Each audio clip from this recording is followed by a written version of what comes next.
All right. Hello, guys. My name is Ashley Kirkwood. I'm the founder of Speak Your Way to Cash. I'm also the founder of a company called Mobile General Counsel, where we provide legal protection for business owners and do some contract negotiations and help our clients close large licensing deals, all that fun stuff. I'm here today, really in my capacity as an entrepreneur, as someone who coaches speakers to land large speaking engagements, as someone who cares a lot about the success of the people that I work with. And I wanted to share with you all 3 things that you need to get control over that will help you reach your goals. And I've actually done this demonstration a few times before at high schools and colleges that I've spoken at, but I don't think I've ever done it for you all on social media. So I want to do that for you today. And okay, so that you all can see this on Instagram and you all can hear this on Clubhouse. Here's what I know. I come in contact with a lot of people day in and day out, week in and week out, that believe that it's the money that's holding them back. Like they don't have money to invest, or they don't have money to grow their business, or they don't have money to hire a team, or they don't have money for this, money for that, money for this, money for that.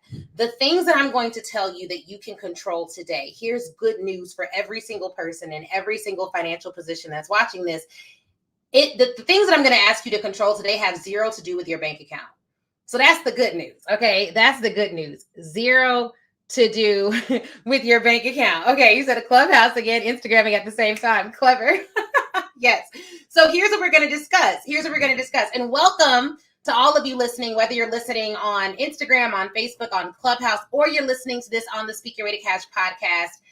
As I've said earlier, I'm Ashley Kirkwood, host of the Speak Your Way to Cash podcast and host of the Speak Your Way to Cash live event, which literally all of our bonuses expire end of September. So if you're listening to this after the end of September, you missed all the bonuses. I don't even know if you can get a seat, but maybe you can. I'm not sure. SpeakYourWayToCash.com/event. That is the premier event for speakers, thought leaders, and experts who want to land 5- and 6-figure corporate speaking contracts. That's who we serve.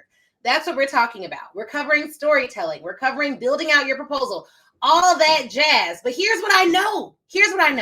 Okay. What I know is that even if I gave you all of you who are already attending the event, all the swipe files, all the swipe copy, all the things to do, if you can't control the 3 things that I'm going to talk about today, you will not move forward in your speaking business. You won't move forward in your business, period. So I'm going to gift you guys the 3 things that you must control if you want to move forward in your career and in your life. And here's the other thing. If you're not where you want to be, it's one of these 3 things. I can almost guarantee it, but since I'm a lawyer, I won't do a guarantee. But I can almost guarantee it, right? I can almost guarantee it is one of these 3 things. Now, I've done this presentation for high schoolers. And this is the thing. I want you to imagine. Okay, I want you to imagine with me here, for those of you who are listening and not seeing me, I want you to imagine that you are climbing a mountain. You're climbing a mountain, and at the top of the mountain is your goal, whatever that goal may be. That goal is at the top of the mountain, right here. Here's the goal. So I think you all can see this. We're going to put this right next to the goal, all right? Here's what I know. What you think, what you do, and what you believe literally control whether or not you're going to reach your goal. What you think, what you do, and what you believe literally control whether or not you're going to reach your goal. Now, for those of you listening to this, what I'm pointing to right now is essentially my janky description, like my janky artwork of a mountain. I should have had my husband draw it because he can actually do artwork. Little pro tip about Chris. But this is what, so if you have to imagine this and you're not seeing it, I want you to imagine a mountain. At the top of the mountain, I have the word goal written. Leading up to the mountain, I have actions on the left side. I have thoughts. Well, wait. I have thoughts on my left, and I have actions on my right. And at the bottom of the mountain, the foundation, I have beliefs. Okay? So here we go. We're about to go in now. We're about to go in. Every thought that you have during the day, if you were to categorize all the thoughts that you have during the day, your thoughts are doing one of 2 things. They are getting you closer to your goal. they're getting you further away from your goal, or they're keeping you stagnant. They're keeping you exactly where you are. And depending on where you are, that could even be a good thing. But this is what your thoughts are doing. So you wake up in the morning, you're like, oh, it's not going to be a good day. It's taking you further from your goal. If your goal is to have a good day every day, that thought is taking you further from your goal, further from it. You're going further down the mountain, right? If you wake up and your thought is like, I am about to tackle this day. I am about to dominate this day. I'm about to help so many people today. I am about to be a blessing to every room I walk in. Well, then those thoughts are taking you closer to your goals. Now, here's the thing. Your actions do the exact same thing in a more defined way. Every action that you take every single day is either taking you closer to your goal, it's taking you further away from your goal, or it's keeping you stagnant. Every action that you take. And so what I see when I'm thinking about people who are crushing it, who are dominating in their space, what a lot of people will see is, man, that's because she got this. That's because she got that. That's because she got a lot of money. That's because she invested in all this stuff. Really, it's because she is focusing, and I'm using she because I'm a she. A lot of y'all are she's, but she, or however you identify, right? She is likely practicing something that I don't hear a lot of people talk about, but that is imperative to your success. And I would beg all of you to figure out, while you're making your sales plans, while you're making your revenue plans, you need to be making your self-mastery plan. Okay? What is your plan to master self? What is your plan to master self? If everything that comes out of your mouth is negative, if everything that comes out of your mouth is detrimental to your success, if everything that comes out of your mouth is glorifying the lack in your life, then you are going further down the mountain. Okay? You're going further down the mountain. And guess how much money it takes to be positive? Well, it don't take no money to be positive. It takes self-mastery. It takes figuring out how to control your own thoughts so that you don't wreck you. A lot of us focus on the external things that have the ability to wreck or ruin our lives or divert our plan or divert our path. But the truth of the matter is, the most dangerous person to you can be you.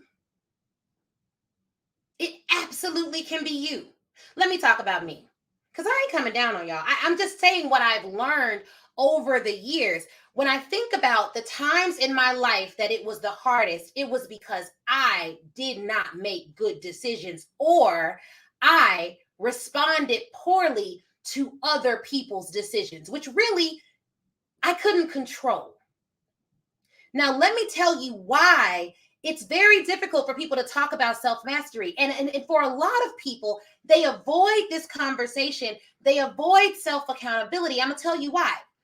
When you can blame all of your life's problems on external factors, you are now absolved of accountability. For you to accept that you have some control, that you have some agency over what happens to you, what happens for you, and what opportunities you have would require you to admit that maybe some things in your life that aren't going right are your fault. And can I just put myself on blast? I don't like admitting that. Okay? Like, it ain't my fault. It's her fault. And I didn't do this and I didn't do that. And one of the stories that I talk about in Speak Your Way to Cash, the book, which I always keep one nearby. Okay. So one of the stories that I talk about in this book, the Speak Your Way to Cash book, which is now available for pre-order, is this. Y'all, I had a manager when I was coming up in sales, and she literally, I asked her to proof my presentation. So the manager's job was to make sure before I did this big presentation in front of the entire company that my presentation was good. And at this time, I was an intern. Okay. So I report to this manager and I go to her and I'm like, hey, this is the presentation I've done. I've made these PowerPoint slides. This is what I plan to say. What do you think about it? She told me, oh, that presentation is great. I approve this. You'll do very, very well when you go and speak in front of the whole company. Now, I am one of the only Black women. No, let me be specific. I was the only Black woman working at this particular company. So y'all know how it is. When you're one of the only, you do want to make sure your stuff is tight. You do not want to be out there embarrassing people, embarrassing yourself, you know? And so for me, and Chris, can you make sure that the sound is okay on this? If you all can hear me on Facebook, can you just say, yes, we can hear you? For me, one of the things that I would do, maybe you have to go out there and hear it. One of the things that I did is I got her approval, the manager's approval, right? Got her approval. She said it was good. Y'all, I got to that presentation. It was not good. It was horrible. Okay. It was horrible. My presentation was so far beneath the standard of all the other presentations that I was petrified. I was petrified. I was embarrassed. They did not offer me the job. I just looked hot. It was just a hot mess. Okay. It was a hot mess. So what did I do?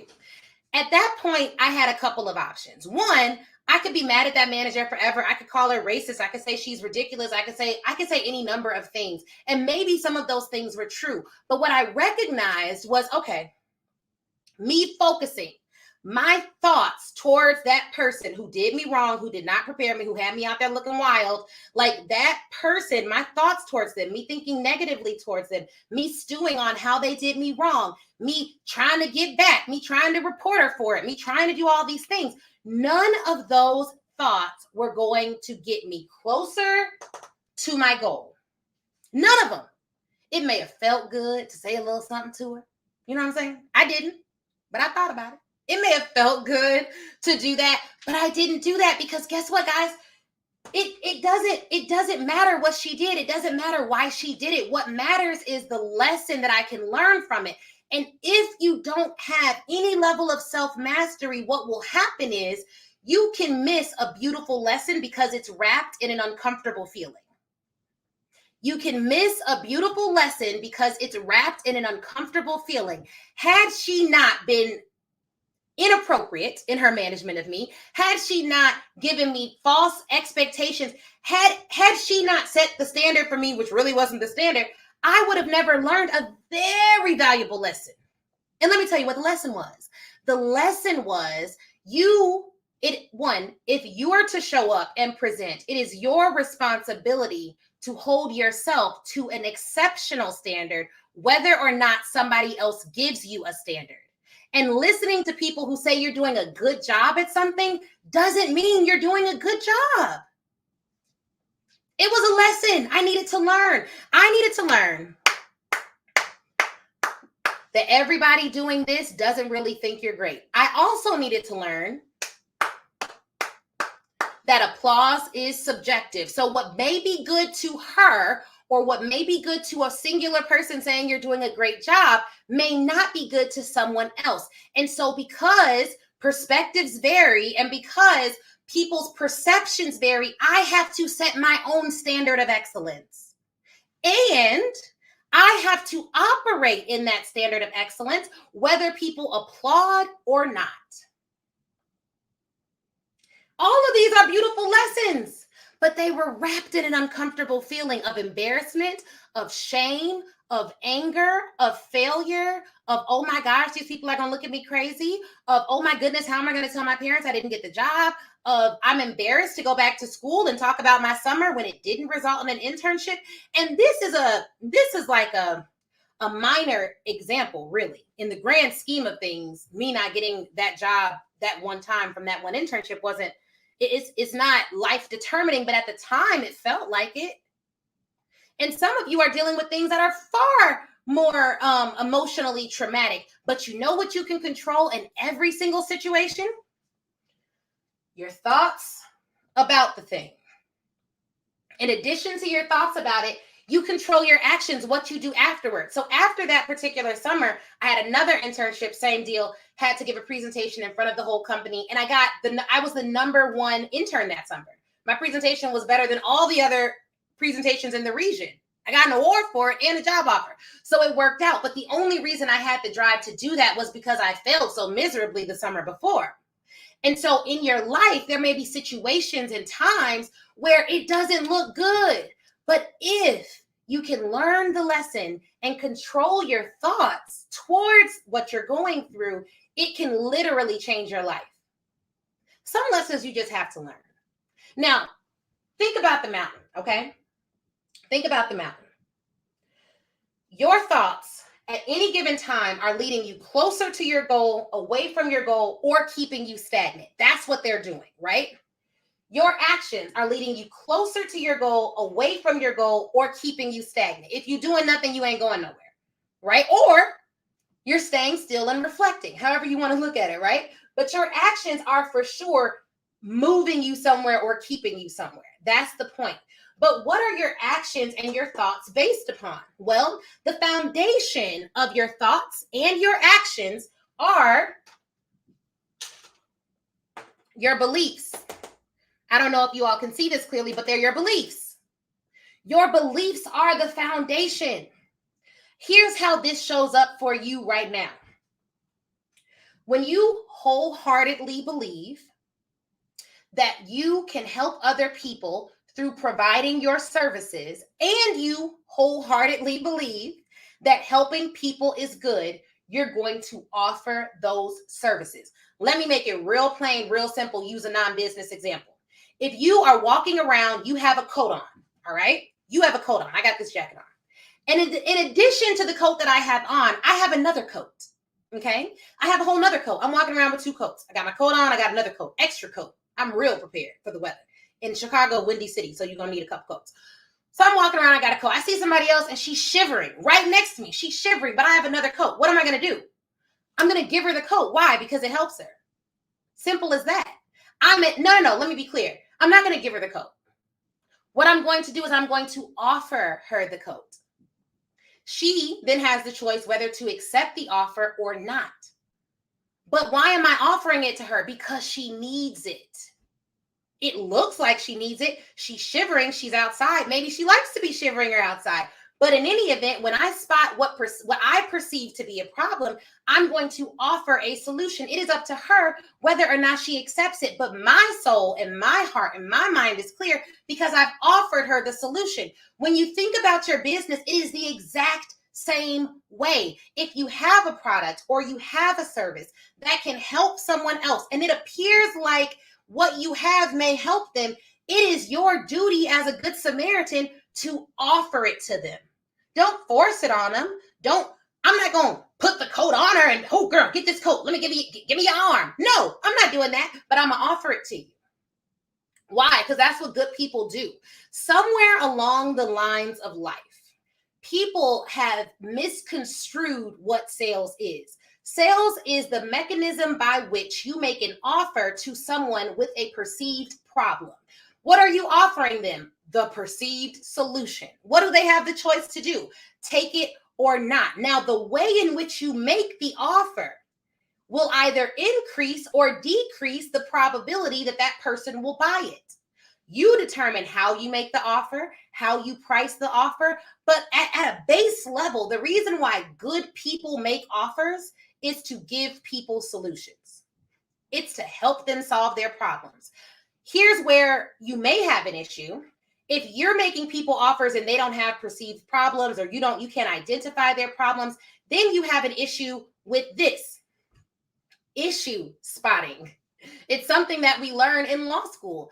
We look at, in law school, here's how they train us. And this is, I love law school. I know some lawyers didn't love law school, whatever. I love law school. I went to Northwestern, shout out to all my Wildcats, loved law school.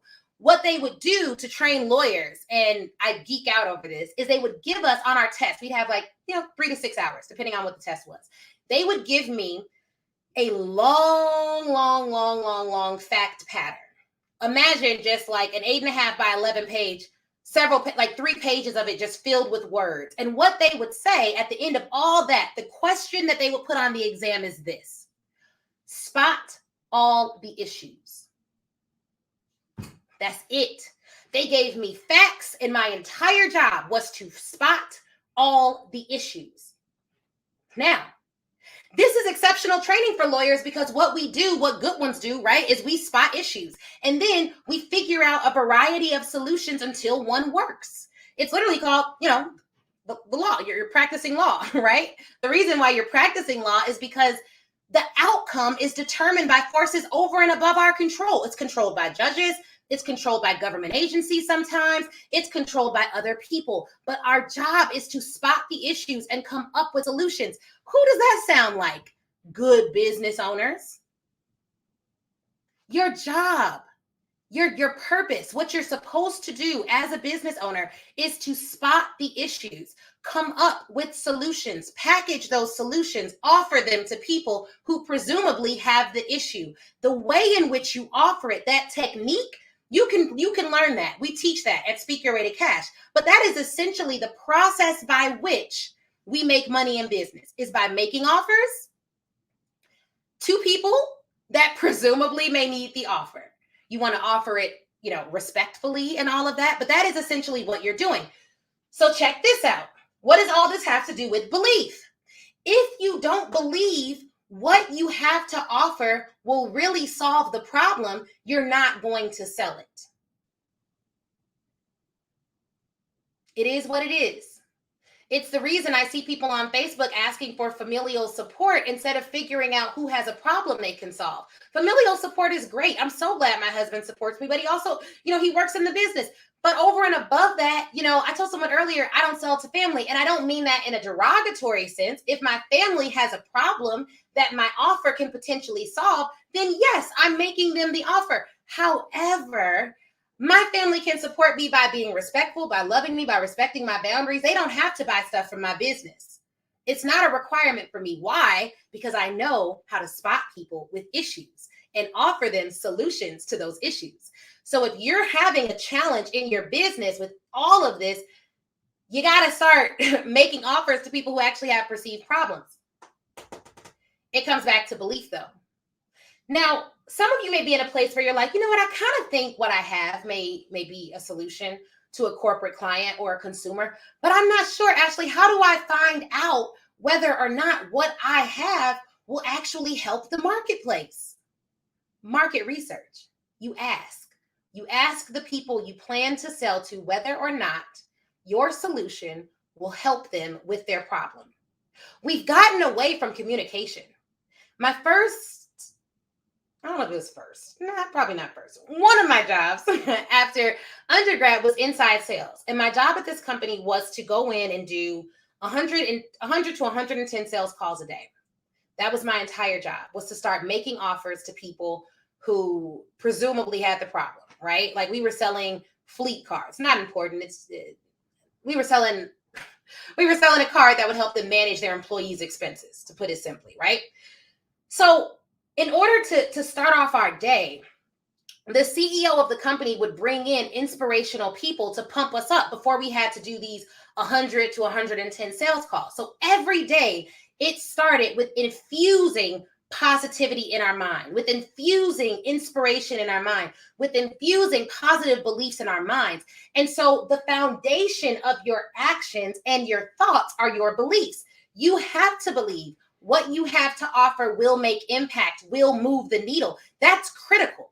So the three things that you can control that have nothing to do with your money, each and every one of you listening to this, watching this, consuming this content in any platform that you're consuming it on, have the power to start implementing this today. If you can control your actions, you can monitor and control your thoughts, and you can evaluate and start to control and reevaluate your beliefs.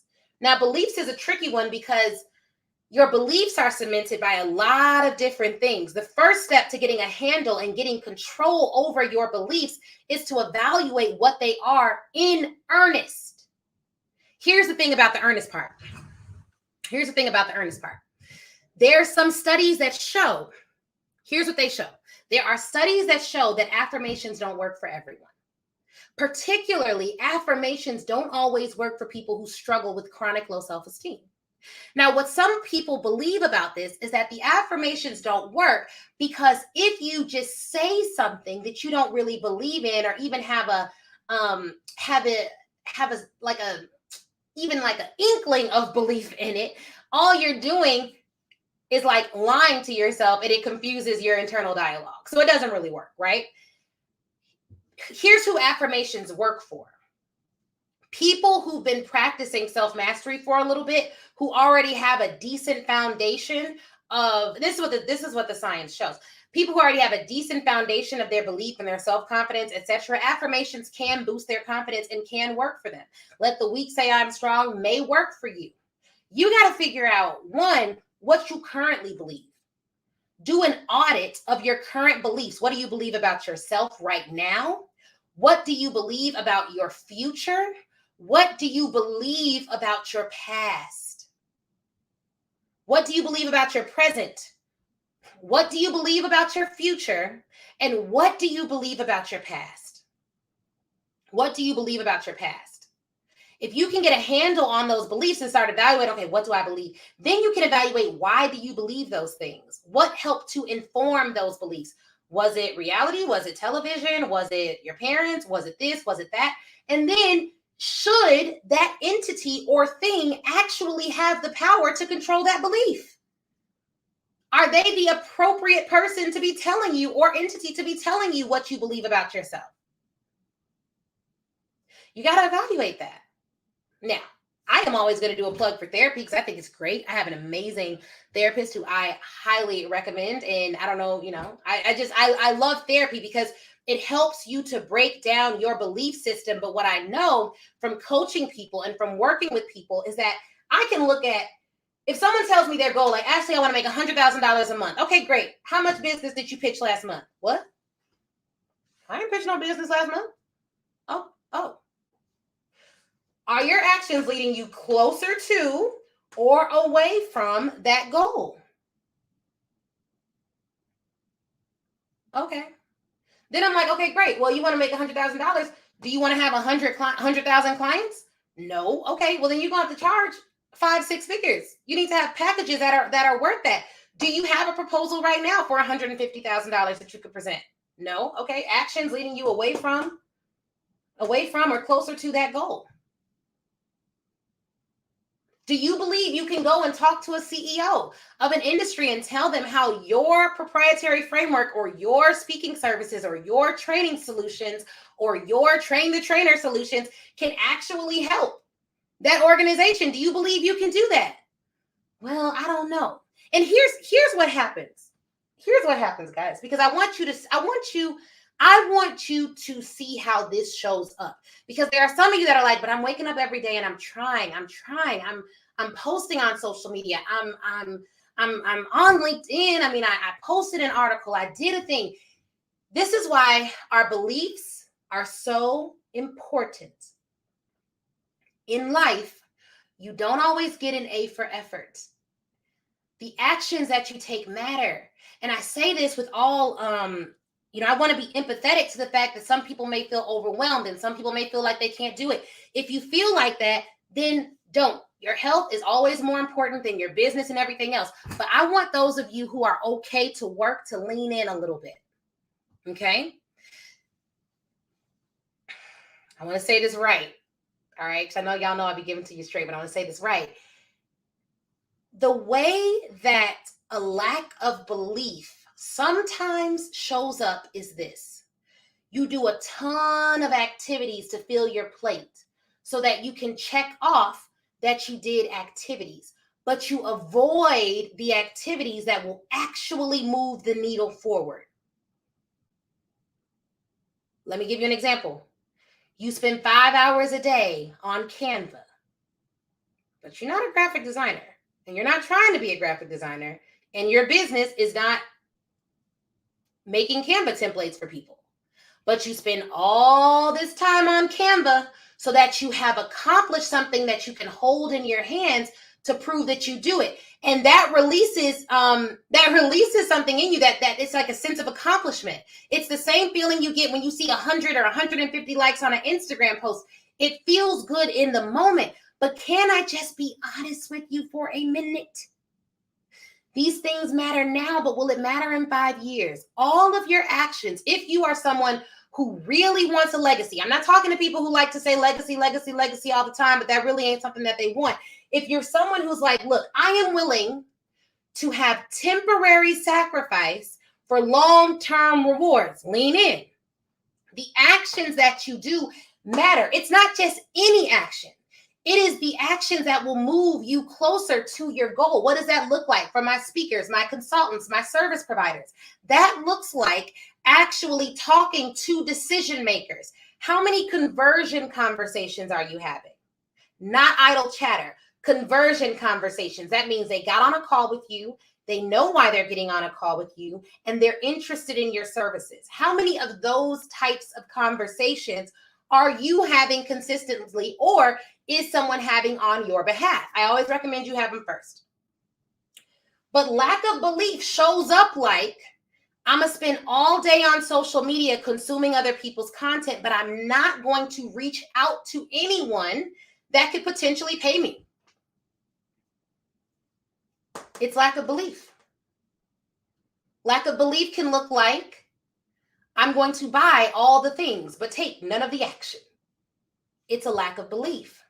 Here's the other thing that I want to say to you all, and I'm literally saying this, even though I'm a coach, I'm a consultant, I'm all of that, I get it, right? But I want to be very honest, because I'm honest above all else, right? I'm not going to lie to you guys like, oh yeah, you can work with me, you don't need no expertise, all you need is a pencil and a pen, and you just no, not how it works. I work with real experts, people who know their stuff. They may not know how to package it, they may not know how to position it, but they are standing on 10, 15, 20 years of experience of doing something, or they have overcome something that can literally help other people. I work with experts. And before you all start worrying about it, if you're watching my content, you consistently watch my content, you likely are an expert. Maybe you're one that hasn't said it to the world, but you likely are an expert. So here's the thing. Here's the thing, guys. The types of activities you do matter. But here's the other thing. Okay? You cannot buy a silver bullet. I wish I had like a sound effect, like boom, bomb dropped. What do I mean by that?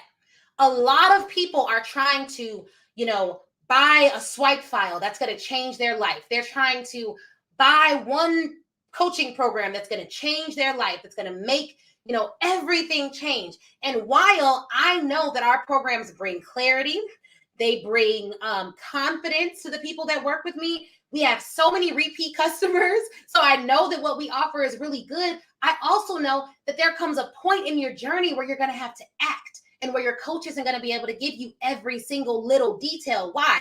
Because if they did that, they would be crippling you instead of empowering you. I want to know what you think about it. And every now and then, just to flex, just to flex your muscles, you need to make a decision for your business that you don't ask anyone for permission about, but God. I don't know when it became, because here's what happens. You can get on a hamster wheel of indecision. And if you can never make a decision, a powerful decision for your best interest, for your business, without consulting several hundreds of people, or really realistically like 5, 10 people, then what does that say about what you believe? And most of you are service providers. Do you know what that means? Your clients are relying on you to issue spot. They need you to be powerful. They need you to make decisions. They need you to solve problems. And getting great advice is incredibly helpful, especially when you're outside of your depth. And I love wisdom. But here's what happens. You get advice from person A, you get advice from person B, you get advice from person C, you get advice from person D. And if you have never stood in your own power, and if you have never trusted your own instinct, you can't synthesize that advice and make a decision. Instead, you're indecisive because you don't know what to do. Each and every last one of you is powerful. You're not just nice. You're not just pretty. You're not just smart. You are powerful. You are powerful because what you do as an entrepreneur, what you do as a speaker is you think a thing and then it becomes. That's godlike. To have nothing and then create it from literally nothing. That's godlike. That's what we do as entrepreneurs. So we're powerful. And there are some people that capitalize on you feeling like you're powerless. And so they don't want you to know this. They don't want you to know that you don't need them. They don't want you to know that you can get good advice, but sometimes you're not strong enough to get good advice, because if every single person telling you something makes you go back and forth and you can't make a powerful decision for your business, you have no business getting so much advice. My opinion. It is imperative that not only you not only know that you're powerful, but that you believe that you're powerful, and that you understand that powerful people make powerful decisions. Not that you never have to rely on anyone else, that you never listen to anyone else, but even if you get the advice and the opinions from others, you are powerful enough to synthesize the data. That means take it all in and find the commonalities, and with the knowledge that you have and with the instincts that you have, make a good decision. You know what else you're powerful enough to do? And I've said this before, but it bears repeating. You're powerful enough to make the wrong decision and recover from it just the same, and grab some lessons on your way back up the mountain. Okay? It's critical that you know that. If no one's ever told you in your life that you're powerful, please take this as your sign that you are. I mean that from the bottom of my heart, because it literally grieves me that so many women, especially Black women, have been told they're not powerful, they're not pretty, they're rude if they're dominant, they're rude if they're experts in industry, they're being cocky if they say they're the best at their particular thing. All of that was designed to keep you powerless. No, it's okay to be powerful. It's okay to be nice, and it's okay to take up space in your particular part of the industry, because you've earned that right. Now, because I know that I attract integral people, all this is made under the assumption that you are who you say you are, proven by what? Your actions, what you've done. Don't diminish the value in what you've done. Stand on top of what you've done, what you've accomplished. See yourself properly and take back your power. All right? Woo! Had to give that message today. And the reason I had to give that message today is because it's so important for you to properly see yourself and know who you are. So if you know anyone who needs to know that they're powerful, who needs to know that they have the authority, who needs to know that these are the 3 places in your life that you can evaluate in order to find out where you need to move the needle a little bit more, tag them in this video. Tag them in this video. Share this podcast episode with them. Let them know that you're thinking about them. Because look, you want to reach a goal, any goal. Let's assume your goal is at the top of the mountain. You need to check your actions. You need to check your thoughts. You need to make sure that you have solid beliefs. That's the foundation. You need to make sure that you have solid beliefs. And how do you know what you believe? You know what you believe based on your actions and based on your thoughts. It's not what you say. It's what you do. It's what you think. These things make up who you are. And the great thing about this is, and this is why I love dreaming and I love imagination and I love vision, it doesn't cost you anything. It doesn't cost you anything. One of my friend's husbands, Calvin, actually, I don't want to misquote him, but it was so powerful. It was like, vision is free. Something like that. It was like so powerful. I'm like, that's so true. It's free. It's free. So for those of you, if you feel like you're in a rut, if you feel like you don't know where to go next, you feel like you're indecisive, you need to get to a high point and you need to start dreaming. You need to have space in your calendar and time to lay back, dream, think, consider your options. And to be clear, you have options.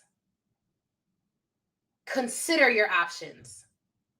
And when I say go to a high point, I mean literally.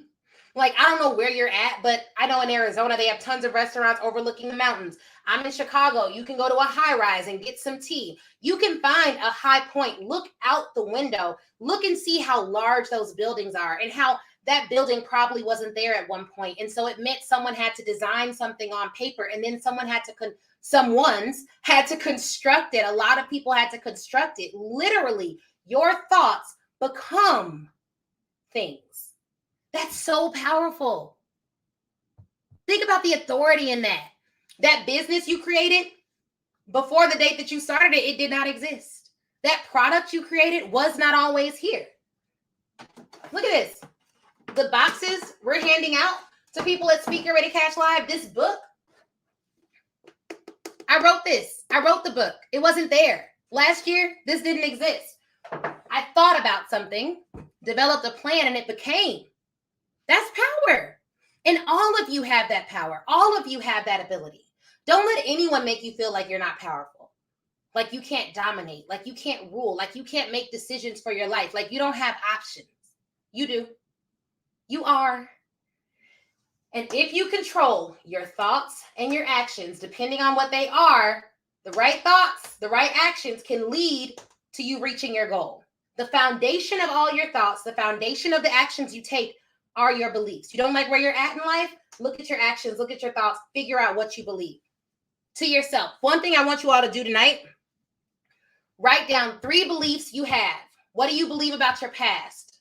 What do you believe about your present? And what do you believe about your future? Okay? What do your actions say you believe about your past? What do your actions say you believe about your present? What do your actions say you believe about your future? And then what belief do you want to hold dear? What belief do you want to work towards? These things are changeable. It's not finite. It's not fixed, rather. These things can change. They can adjust. You have power over those things. So that's what I have for you guys today. Look, if you enjoyed this, you like this information, I want you to share it with someone. If you are someone who is like, I want to hear more, then you're going to want to come to Speak Get Ready Cash Live, because we are having a Dreamer's Den at the event. It's going to be incredible. It is going to be incredible. And I'm so excited about it. We have 3 days left until all the bonuses expire. So bonuses such as the welcome box, the book, the bonuses from our sponsors, like that expires in 3 days. So you want to make sure you get your ticket so I can ship you all the wonderful bonuses that we have for all of the attendees. So you got a couple of days, okay? You got a couple of days to get those tickets, and just go to speakyourreadycash.com/event. Please share this with someone who can use it. And as always, guys, thank you so much for joining me at Speak Your Ready Cash.